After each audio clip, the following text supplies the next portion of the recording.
အပျော်ပါးတယ်နဲ့ရစ်မှုပြီးအိမ်မောကြားနေတဲ့သူကအယမ်းနတ်ဆိုင်တဲ့အိမ်မက်ထဲကိုရောက်သွားပြီးအဲ့ဒါကိုပဲတကယ်ဘဝလို့ထင်မှတ်သွားတယ်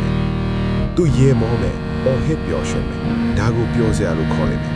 ဒါပေမဲ့တကယ်တော့သူ့အတွင်းစိတ်ကထုံကျဲနေပြီသူဟာအနှောက်အယှက်သူတွေဖြောဖြေရည်ရဲ့ချော့သိမ့်မှုအောက်မှာအိပ်ပျော်သွားတဲ့တရိတ်ဆန်တကောင်လိုပဲ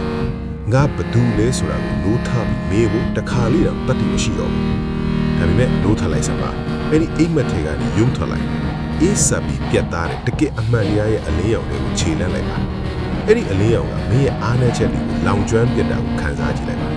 မှန်တယ်နာကျင်ရလိမ့်မယ်အမှန်တရားဆိုတာအမြဲတမ်းနာကျင်စရာပဲလေဒါပေမဲ့အဲ့ဒီဆင်းရဲဒုက္ခ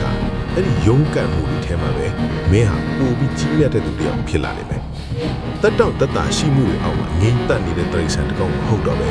ရေစုံမျောမဲ့စားကိုယ်တိုင်ပုံဖော်ဖန်ပြီးမဲ့စွမ်းအားစန္ဒဖြစ်တည်မှုတစ်ခုဖြစ်လာလိမ့်မယ်